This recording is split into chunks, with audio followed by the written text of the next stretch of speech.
Welcome to This Explainer. Look, if you've glanced at a newspaper or scrolled through a finance forum any time in the last decade, you've probably seen the headlines screaming that the next Great Depression is practically arriving tomorrow. But is it really? Today, we're going to cut right through this overwhelming flood of media doomsaying to figure out what's actually happening in our economy. Let's get past the noise and look at the real financial shifts happening right beneath our feet. All right, so here's our roadmap for today. We're going to kick things off with the perpetual crisis narrative, move into the very real cost of living squeeze, pull back the curtain on central bank illusions, point out the actual risks you should be watching, and then wrap up with how you can build your own personal resilience. Section 1. The perpetual crisis narrative, or as I like to call it, the boy who cried financial wolf. So we really need to start with a frustration that I know so many of us feel. I mean, it is just downright exhausting being told that a massive, world-ending financial crash is always right around the corner. It's the exact kind of question that keeps us up at night, right? Is the next financial crisis already here? But, as a lot of really sharp observers have pointed out, trying to predict exactly when or how the economy is going to fracture is basically a fool's errand.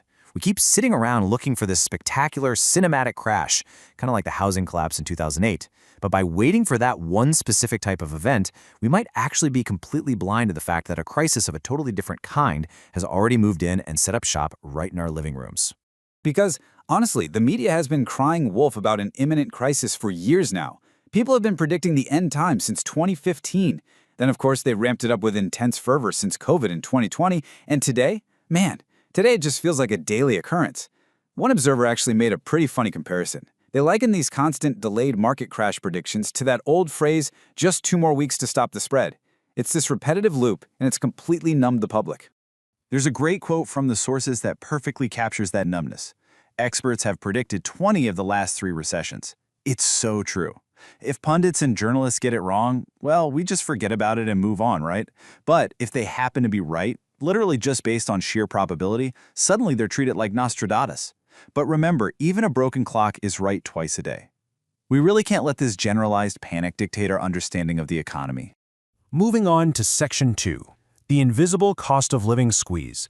Let's look at why the crisis feels so completely different this time.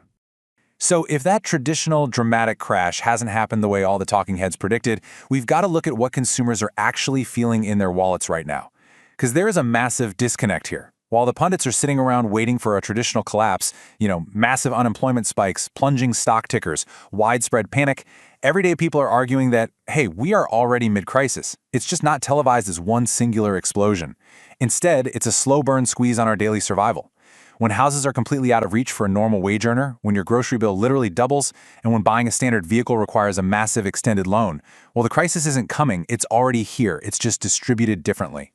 Which brings us to Section 3. Central banks and market illusions, shielding the traditional indicators. To really understand why the pain is being distributed so differently this time around, we have to look at the complex machinery working behind the scenes. These central bank interventions, they're exactly why traditional economic indicators might not be flashing red, even when your personal grocery bill absolutely is.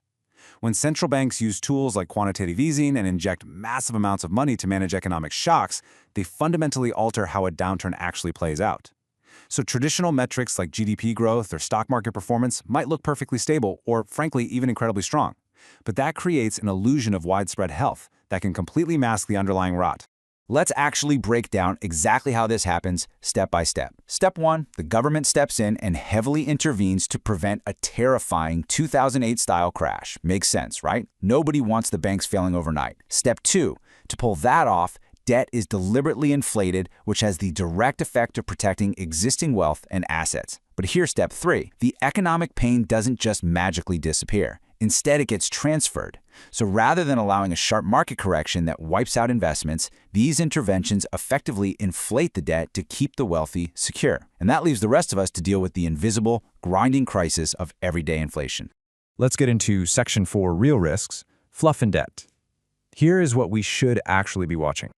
Okay, so if we ignore the vague, generalized media doomsaying, what grounded, actual economic threats should we be paying attention to?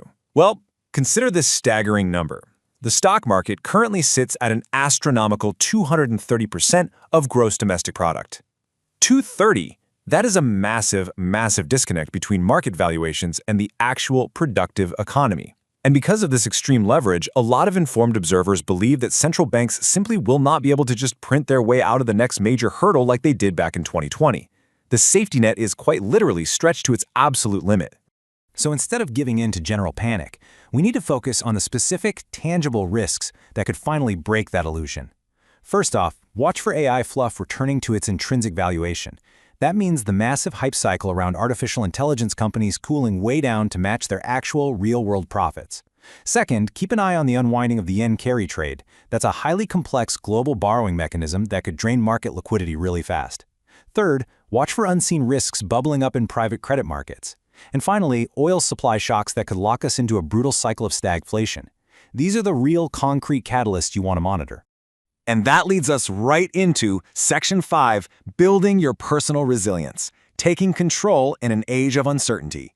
Look, with all these massive macroeconomic forces at play, from central bank money printing all the way to global oil shocks, it is absolutely essential to ground ourselves and focus on what we can actually control in our own lives. And I love this sentiment. You are built for navigating crisis. It's such a powerful truth to remember. I mean, while every single day brings some new supposed disaster to our feeds, human beings are incredibly adaptable. We survive. So instead of letting financial anxiety completely paralyze you, just accept that navigating turbulence is a part of the modern human experience. The landscape might have changed, but your innate ability to adapt to it, that remains completely intact. I have to share this story from the sources because it's brilliant. During a past moment of severe market unease, one individual realized that those abstract digital numbers on a bank card were totally useless if the banking system actually went down. So what did they do? They decided to empty out their 300-pound vending machine card entirely on chocolates. Now, yeah, it's a hilarious mental image, but the underlying lesson there is really profound. Real value lies in what you can hold, what you can use, and what you can consume, not just what a glowing screen tells you that you own. It's all about prioritizing tangible goods and focusing on personal preparedness. So as you process this explainer and start looking beyond all that daily media noise, I want you to ask yourself, how can you build personal resilience against the real cost of living squeeze that is happening right now? Are you going to waste energy worrying about the daily boy who cried wolf headlines? Or are you going to focus on tangible assets, building real-world skills, and securing your daily life against the invisible slow-burn squeeze of inflation? The signal is clear, guys, even if the noise is absolutely deafening. Thank you so much for joining me today. And remember, keep your eyes on the realities that actually matter.